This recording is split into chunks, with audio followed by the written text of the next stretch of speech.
Okay, fine. Let's get started. Stokes law of viscosity.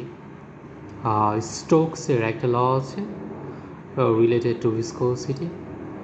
So today we are going to talk about Stokes law of viscosity.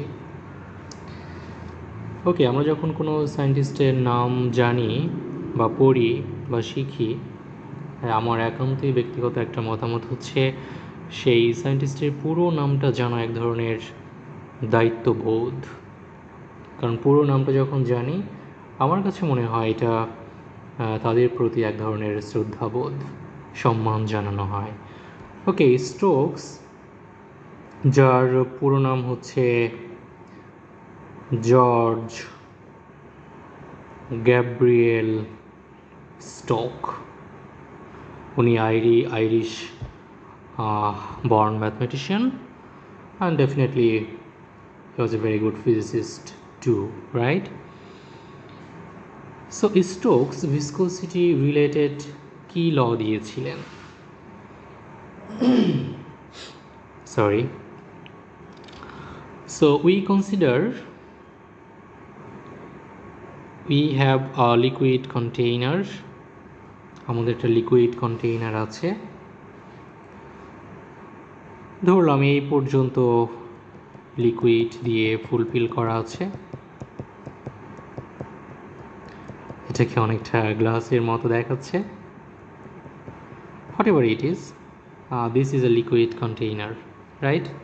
Upper surface of the liquid. Now, আমরা চিন্তা করি, we consider a solid sphere যার radius হচ্ছে r. Radius r means center to this point is r, right? This solid sphere is moving vertically downward. ঠিক নিচের দিক বরাবর এটাকে আমরা ফেলে দিচ্ছি।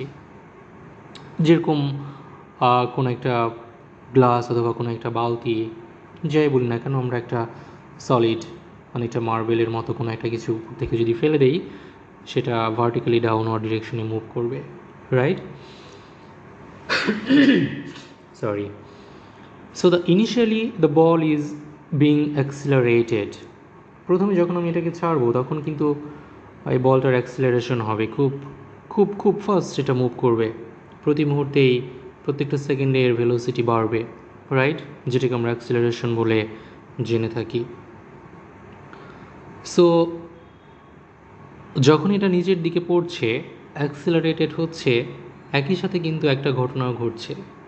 The motion of the ball is opposed by the viscosity of this liquid. আমি জানি যে আমরা আমাদের আগের ক্লাসগুলোতে শিখেছি যে প্রত্যেকটা লিকুইডের একটা কোএফিশিয়েন্ট অফ ভিসকোসিটি আছে। অর্থাৎ লিকুইড যখন মুভ করে তখন তার ব্যাকওয়ার্ড ডিরেকশনে এক ধরনের ট্যানজেনশিয়াল ফোর্স কাজ করে, যেটাকে আমরা ভিসকাস ফোর্স বলে থাকি, রাইট? সো এই অবজেক্টটা, যেটা কিনা spherical in shape with radius R, নিচের দিকে যখন পড়ছে, একই সাথে উপরের দিকে সে আরও একটা ফোর্স ফিল করছে, that is the viscous force, right? এটা আমরা ভিসকোসিটি যখন শিখেছি তখন পড়েছি বিস্তারিত।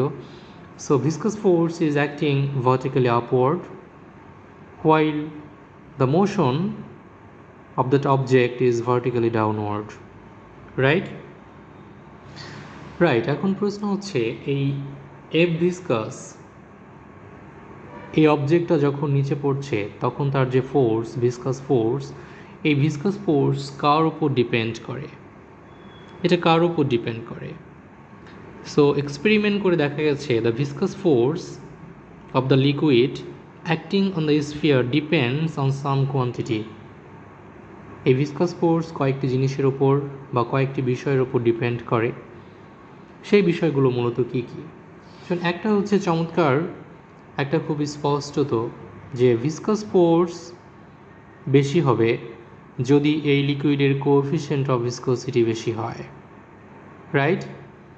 So is proportional to coefficient of viscosity. এটা ধরে নিলাম এটার কোএফিশিয়েন্ট অফ ভিসকোসিটি হচ্ছে এইটা, এই লিকুইডের ভিসকোসিটি কোএফিশিয়েন্ট হচ্ছে এইটা।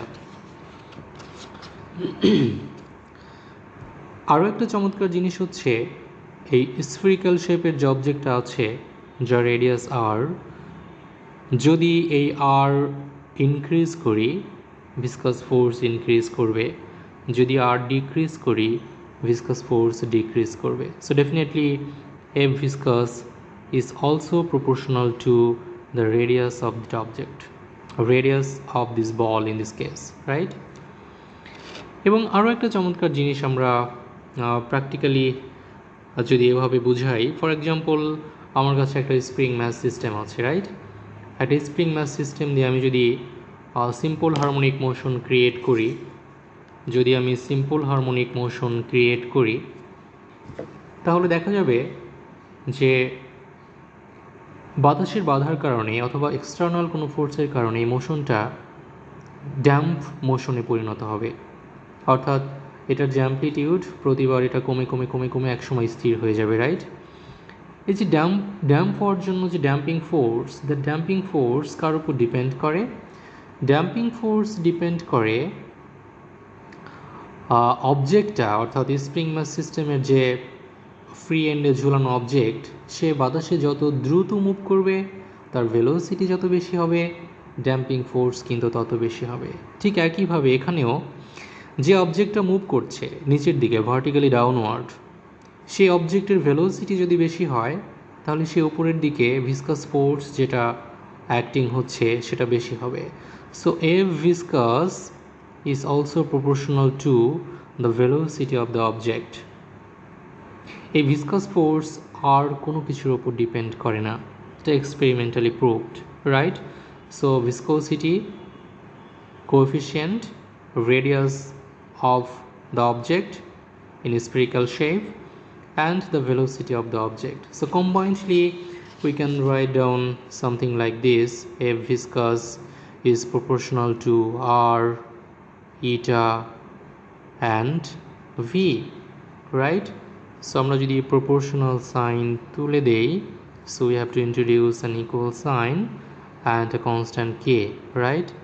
R, eta, V. সো আমি তোমাদের হোমওয়ার্ক দিব কে এর ভ্যালুটা কীভাবে বের করে। সো আমি কে এর ভ্যালুটা লিখে দিচ্ছি। So F viscous is equal two K, the proportionality constant has a value equal to 6 pi times r eta v, right? So this is the viscous force acting on the object while it is moving vertically downward through a viscous medium, right? So this is the Stokes formula of viscosity. Stokes formula of viscosity, right? So homework হচ্ছে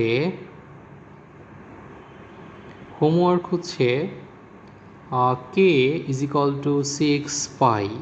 How?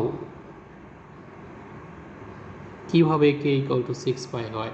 It's your homework, right? So you have to study on this topic and using the concept, all concept you have.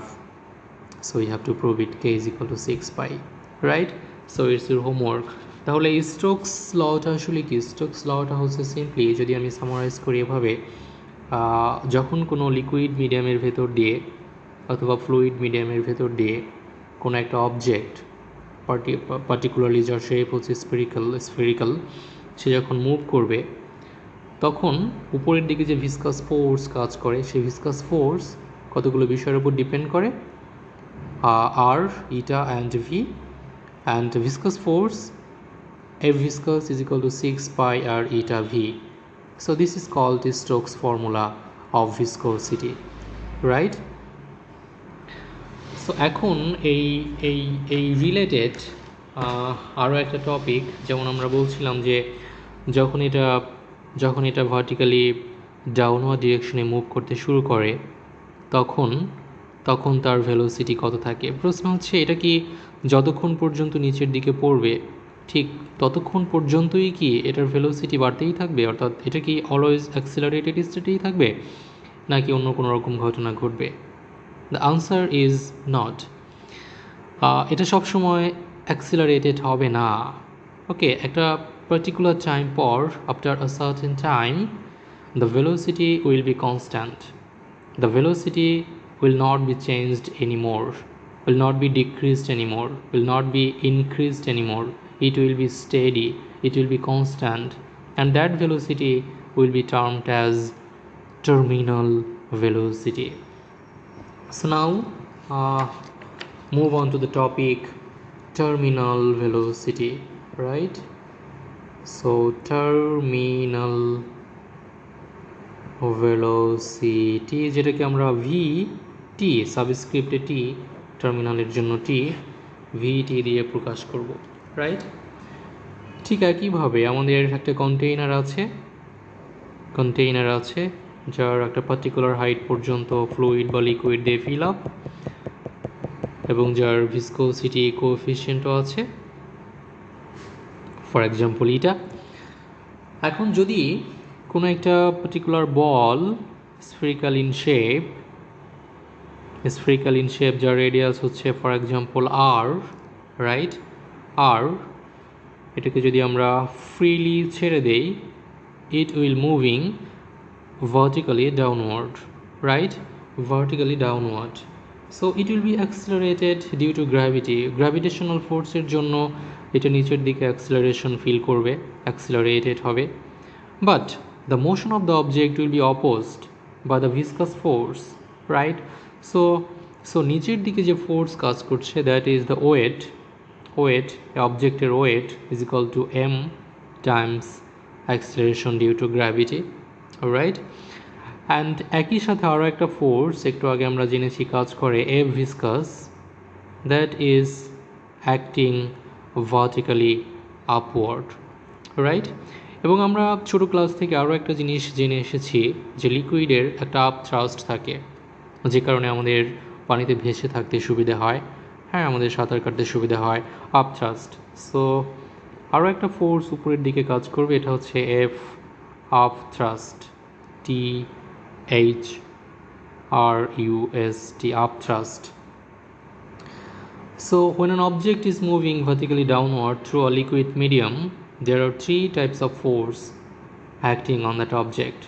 One is the weight due to gravity, one is viscous force vertically upward, and upthrust force which is also vertically upward, right? So there are total three types of forces acting on that ball. যদি আমি লিখি তাহলে weight, okay, force due to weight আমরা বলতে পারি এভাবে, wait, force না দেই, ওয়েট vertically downward, right, নিচের দিকে। So okay, F use করতে পারি আমরা, F for weight. So F for viscosity, viscous force, that is vertically upward, right? And upthrust, F upthrust, that is also vertically upward, right? So initially the object is being accelerated. যখন কোনো object অ্যাক্সিলারেশনে আছে তখন আসলে কি হয়, দেখো স্পষ্টত ওয়েটের জন্য এটা নিচে পড়ছে, ভিসকাস ফোর্স অ্যান্ড আপথ্রাস্টের জন্য এই মোশনটা বাধাপ্রাপ্ত হচ্ছে। যখন অ্যাক্সিলারেশন হবে তখন তার নেট ফোর্স থাকবে, রাইট? নেট ফোর্স না থাকলে সে কখনোই অ্যাক্সিলারেটেড হতে পারবে না। যখন নিচে পড়ছে এবং যখন সে অ্যাক্সিলারেটেড হচ্ছে তার মানে তখন তার নেট ফোর্স আছে, এবং সেই নেট ফোর্সটা কোন দিকে, অ্যাক্সিলারেশন যেদিকে হচ্ছে ঠিক সেই দিকে। তাহলে অ্যাক্সিলারেশন হচ্ছে নিচের দিকে, তার মানে নেট ফোর্স নিচের দিকে থাকবে। নেট ফোর্স নিচের দিকে থাকার অর্থ হচ্ছে ওয়েট অথবা যে ফোর্স নিচের দিকে আছে ভার্টিক্যালি ডাউনওয়ার্ড, সেই ফোর্স উপরের দিকে আপওয়ার্ড ডিরেকশনে যে ফোর্স কাজ করছে তার থেকে বেশি, রাইট? যদি বেশি না হয় তাহলে সে অ্যাক্সিলারেশন এই স্টেটে যেতে পারবে না। তার মানে হচ্ছে এফ ওয়েট, এইটা থেকে যদি আমি আপ দুটোকে বাদ দেই, F viscous plus F up thrust, এই দুটো ফোর্স টোটাল যে ভ্যালু এবং force due to the weight due to the gravity এটার যে ভ্যালু এ দুটোর ডিফারেন্সই হচ্ছে the mass of the object times the acceleration of the object, right? So this is the Newton's second law, very strong, beautiful, famous law in physics, right? So this is basically the Newton's second law, which is equal to ma. F is equal to ma, right? But একটা সময় কি হবে দেখো, সে যতই নিচের দিকে পড়ছে একটা সময় কিন্তু এফ ভিসকাস অ্যান্ড এফ আপথ্রাস্ট বাড়ছে, রাইট? বাড়ছে। এফ ওয়েট কিন্তু এটা কি কখনো কমবে? এটি কিন্তু কখনো কমবে না, কারণ এফ ওয়েট হচ্ছে এম টাইমস জি। এম হ্যাস কখনো কমে না, রাইট? জি কখনোই কমবে না, কখনোই বাড়বে না। সো যেটা কমতে বা বাড়তে পারে সেটা হচ্ছে F viscous and F upthrust, right? F upthrust. So টাইমের সাথে সাথে এই দুটোর যে যোগফল সেটা বেড়ে বেড়ে একটা সময় এফ ওয়েটের সমান হবে। যদি এ দুটো ব্যালেন্স স্টেটে আসে তখন M A acceleration A equal to শূন্য হয়ে যাবে, কোনো অ্যাক্সেলারেশন থাকবে না, right? when there is no net force acting on the body, right? তার মানে if there is no net force acting on the body, যদি কোনো নেট ফোর্স না থাকে তার মানেই হচ্ছে F weight minus F viscous plus F upthrust is equal to M A is equal to zero, right? Simply M A is equal to zero. এটা কখন হচ্ছে? যখন এই দুটো ফোর্স সেম হচ্ছে। প্যারেন্থেসিসে যে ফোর্স, এফ ওয়েট যে ফোর্স, এই দুটো ফোর্স যখন সেম হচ্ছে তখন কিন্তু এম এ ইকুয়াল টু শূন্য হচ্ছে। যখন এম এ ইকুয়াল টু শূন্য, ডেফিনেটলি এম কখনো শূন্য হতে পারে না, এম কখনোই শূন্য হতে পারে না। যেটা হতে পারে এ শূন্য হতে পারে, রাইট? এ শূন্য হতে পারে। সো এ যখন শূন্য, এ কি? এ হচ্ছে acceleration is nothing but the rate of change of velocity. Rate of change of velocity is equal to শূন্য, right? Rate of change of velocity. যখন এ শূন্য তখন তার ভেলোসিটি শূন্য। যখন rate of change of velocity শূন্য, তার মানে V constant. V is equal to how beautiful constant. এই বিউটিফুল কনস্ট্যান্ট যে velocity V, that is called the terminal velocity. That is simply known as terminal velocity, and we say v is equal to actually vt, right? Vt is equal to constant. So terminal velocity is a constant velocity, right? Terminal velocity is a constant velocity. The terminal velocity condition হচ্ছে there must not be any force acting on the object. A body, a spherical shape object is moving vertically downward. Initially it is being accelerated, but the motion of this object is being opposed by another two force, F viscous and F upthrust, which are moving or acting vertically upward, right? But after a certain time there will be no net force because F due to weight and F viscous, F upthrust এই তিনটা force একসাথে balance স্টেটে আসে। অর্থাৎ downward and upward ফোর্সের যে subtraction that is equal to zero, M A equal to zero, and from that concept will have constant velocity, right? Constant velocity. কিছু চমৎকার এক্সাম্পল দেওয়া যায়। ফর এক্সাম্পল, আমরা সবাই যারা টুকটাক টেলিভিশন দেখতে পছন্দ করি, টেলিভিশনে একটা প্রোগ্রাম আছে ডিসকভারি চ্যানেলে, so far I recall, man versus wild, right? এরকমই হবে একটা।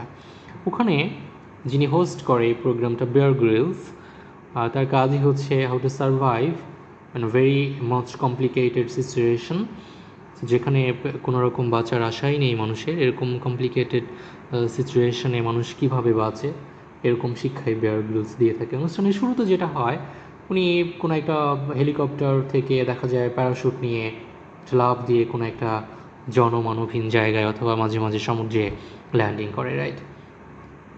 একটা চমৎকার ঘটনা কিন্তু ঘটে। প্যারাশুট দিয়ে তিনি যখন লাফটা বা ডাইভ শুরু করেন, ঠিক তখন কিন্তু সে অ্যাক্সিলারেটেড স্টেটে থাকে। বাট একটা সময় তার কিন্তু খারাপ লাগে না, যখন তার অ্যাক্সিলারেশন বন্ধ হয়ে যায়। কখন বন্ধ হয়? যখন সে টার্মিনাল ভেলোসিটিতে পৌঁছে। যখন তার downward force and upward force দুটোই সমান হয়ে যায়, তখন তার কোনো অ্যাক্সিলারেশন থাকে না, সে তখন টার্মিনাল ভেলোসিটিতে নিচের দিকে পড়ে। এই কারণেই কিন্তু প্যারাশুটিং সহজ, না হলে কিন্তু প্যারাশুটিংটা এত সহজ হতো না, রাইট? সে একটা চমৎকার ব্যাপার লক্ষ্য করব আমরা, যেমন হচ্ছে তুমি যদি একটা পেপার, ফর এক্সাম্পল এটা একটা ফ্ল্যাট পেপার, রাইট? এরকম একটা ফ্ল্যাট পেপারকে উপর থেকে ফেলে দেই, এবং একই সাইজের একটা ফ্ল্যাট পেপারকে যদি আমি ক্রাম্পলড করি, মুছে একটা বলের মতো শেপ করি, একই উচ্চতা থেকে যদি ফেলে দিই, তাহলে কোনটা আগে পড়বে? কি মনে হয়? যেটা ক্রাম্পল সেটা? ডেফিনেটলি। কেন? Because of the surface area. Surface area তোমার যদি বেশি হয়, তাহলে ভিসকাস ফোর্স উপরের দিকে বেশি কাজ করবে।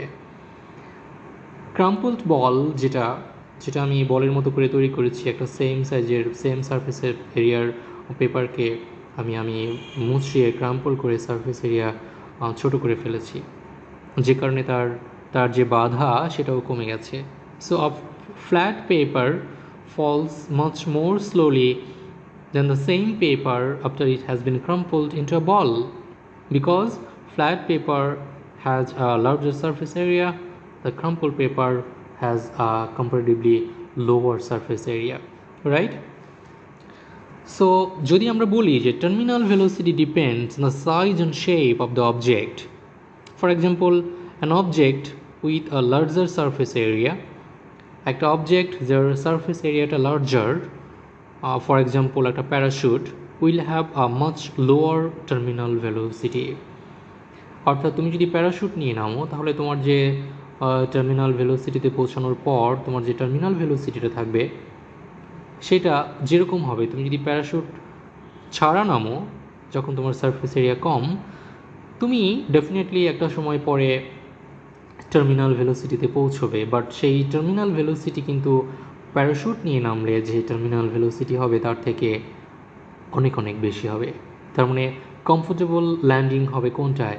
যখন তোমার টার্মিনাল ভেলোসিটি কম, যখন তুমি প্যারাশুট নিয়ে নামছো, রাইট?